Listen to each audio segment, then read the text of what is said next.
Salut chers fidèles abonnés de cette chaîne, cliquez pour gagner. Les gars, aujourd'hui nous allons parler de Binance. Oui, il y a encore certaines informations qui sont tombées encore sur Binance. Vous allez voir.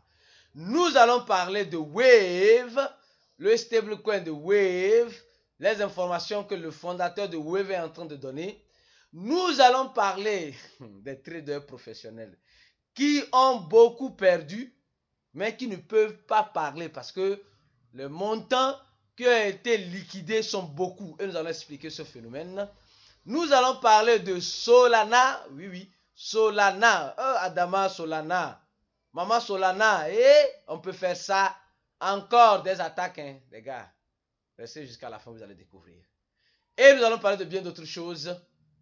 Alors, d'abord, avant de commencer la vidéo, je tiens à vous montrer quelque chose. Ici, vous voyez, ça c'est les réserves en Bitcoin de tous les échangeurs, en bleu.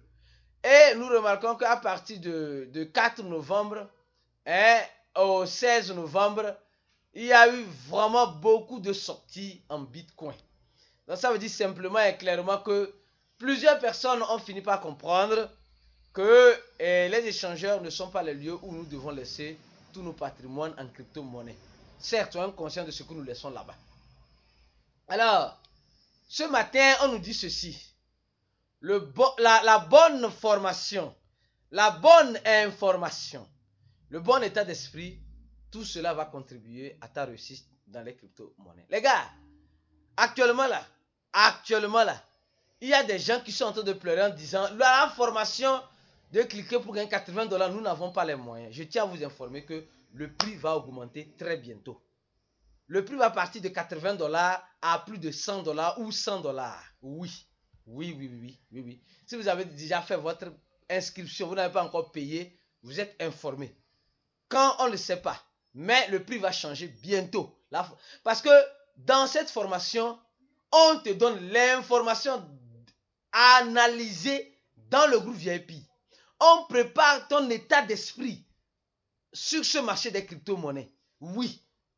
Donc, si quelqu'un a l'information, n'a pas la formation, Boloko, allô. Si quelqu'un a la formation et n'a pas l'information, Boloko, encore, allô. Si quelqu'un a un état d'esprit solide, un mindset solide, il n'a pas la formation ni l'information bien analysée, Poloko encore. Quand il dit Poloko là, ça dit que tu vas taper poteau. Voilà.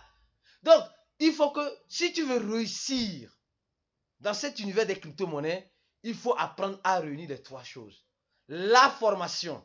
Dans cette formation, il y a des gens qui font des formations, mais ils n'ont pas de suivi pour préparer leur état d'esprit. Tu vas faire Poloko aussi. Poloko, tu vas tomber Poloko. Parce qu'il n'y a rien à faire. Parce que dans ce marché des crypto-monnaies, l'état d'esprit est important. Très important, capital. La formation est importante. L'information en temps analysé est importante. Et tout cela, nous donnons cela à 80 $ seulement. Et les gens crient que c'est trop cher. Bon, pour peut-être c'est le marché qui n'est pas favorable. Mais je tiens à vous informer qu'on va augmenter le prix des 80 $ très bientôt. Parce que tout ce qu'on donne là-bas, ça vaut plus que 300 voire même 1000 $. Les gens vont payer des formations à 1000 $, ils n'ont pas tout ça. Ils ont des suivis juste à court terme, on les a laissés en cours de route. Ici, on fait le suivi de toutes les personnes. Il n'y a pas de limite. Il n'y a pas de limite. Alors donc, voilà un peu l'état d'esprit que vous devez avoir, que nous préparons nos élèves, ceux qui ont acheté notre cours Cliquez pour gagner, à cela. On dit, la chute du Bitcoin liquide plus de 117 millions de traders. Voilà un peu. Vous voyez, souvent, il y a des gens qui ont la formation, mais n'ont pas l'information. Et voilà, ça les fait liquider leur position. Voilà. Pour dire clairement que quoi? La musique a changé. Et quand la musique change, la danse aussi doit changer.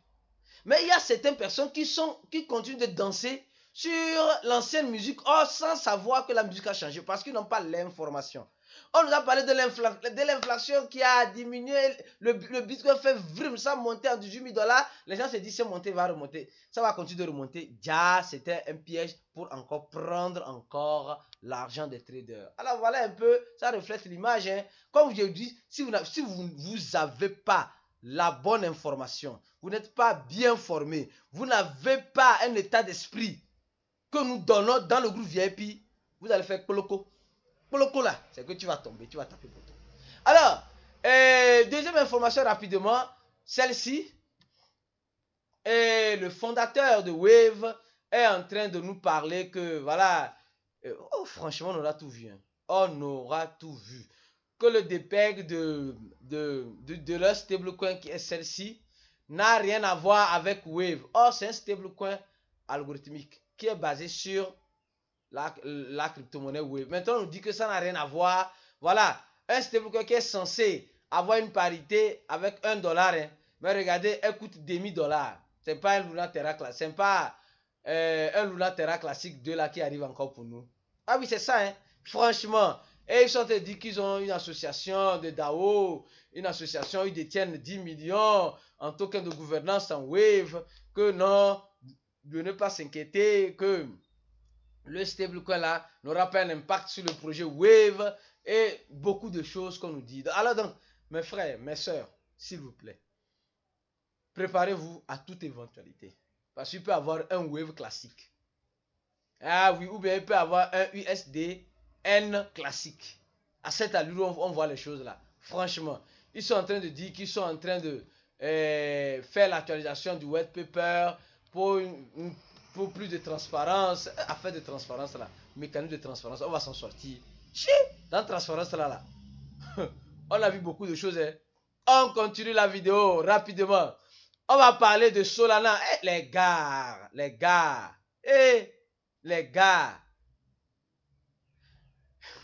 un échangeur, l'un des grands échangeurs de Solana, a fait quoi?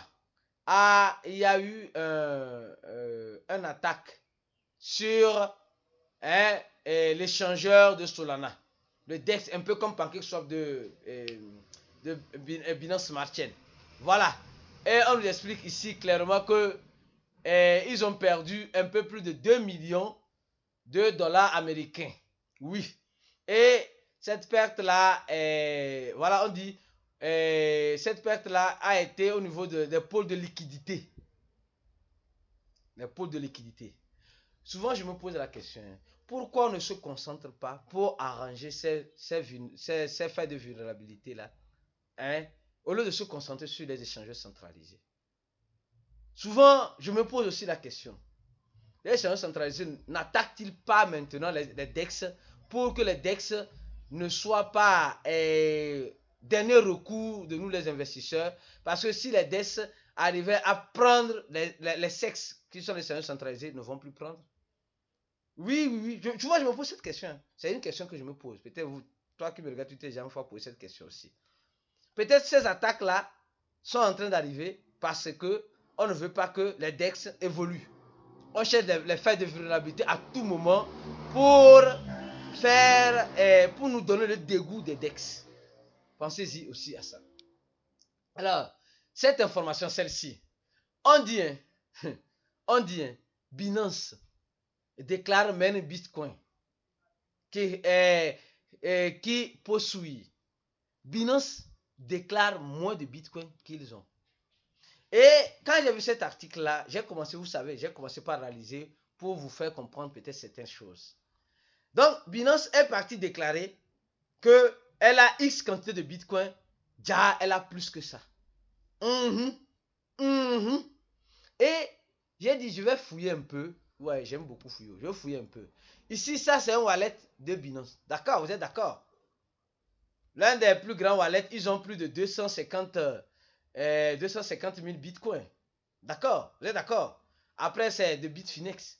Et je vois quatrième adresse. Alors, sur la quatrième adresse, j'ai remarqué ça.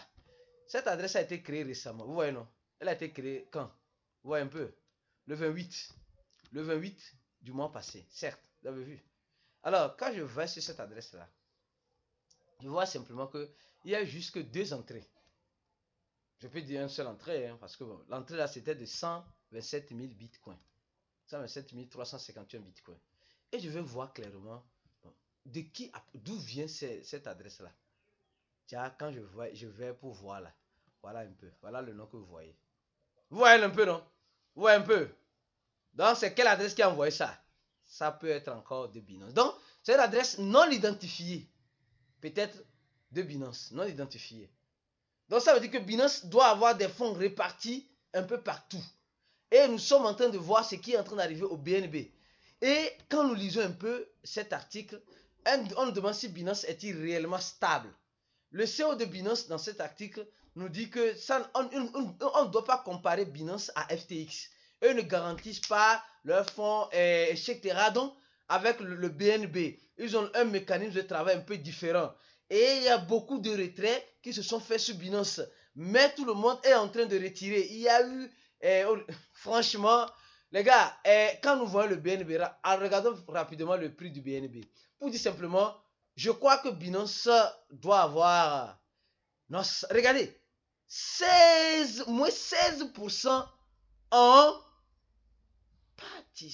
Moins 16% en 7 jours. Je crois bien que Binance est en train de tenir parce qu'il y a beaucoup de food derrière. Regardez le volume. Le volume dans ces 24 heures. Il y a beaucoup de food derrière. Mais vous êtes en train de voir clairement et simplement que ce n'est pas encore... Ceux qui attendent que Binance tombe, du moins ce n'est pas encore tombé. Si ça tombera, peut-être ce n'est pas maintenant. Et même s'il arrivait que Binance tombait, ce n'est pas la fin des crypto-monnaies. Non. Certes, il y aura un réflexe grand négatif sur le prix des crypto-monnaies, des actifs cryptés. Parce que Binance, c'est le grand échangeur centralisé qui détient plus de volume, qui détient plus voilà, de branches dans le domaine de la crypto-monnaie. Certes, mais l'écosystème restera toujours. L'écosystème des crypto restera toujours. Alors donc, ce n'est pas la peine, moi je dis une chose, ce n'est pas la peine de chercher l'effondrement d'un écosystème encore en ce moment. C'est le moment de se rallier pour construire. Je pense que c'est une bonne solution. C'est que Binance aussi n'a qu'à arrêter aussi de parler mal des autres. Et mieux aussi que les autres arrêtent de parler aussi mal de Binance. Oui, c'est comme cela. Ça devient une guerre. Il y a certains qui disent que Binance va tomber, d'autres qui disent qu'elle ne va pas tomber, d'autres qui... On a confiance. Les gars, en ce moment, beaucoup de prudence. C'est tout ce que je vous dirai. Beaucoup. Nul dans la boue de cristal pour savoir ou prédire l'avenir. C'est mais à ce que moi, personnellement, je vois, même si Binance va tomber, ce n'est pas maintenant. Du moins, et nous ne souhaiterons pas qu'elle tombe, parce que si elle tombe, c'est tout le marché qui va s'effondrer avec. Oui. Donc, beaucoup de prudence en ce moment. Sachez faire votre fouille. Et pour les membres VIP, ils savent ce qui se passe. On les a beaucoup expliqué. Et les gens ont déjà un mental d'acier là-bas. Oui. Si tu veux aussi nous rejoindre, inscris-toi suite au lien qui est en dessous de la vidéo. On va t'envoyer un email. Tu paieras $80 et tu nous rejoindras. Et tu verras comment on t'aidera à préparer ton mindset pour faire face à ce marché financier, surtout des crypto-monnaies. On se dit à la prochaine vidéo et ciao!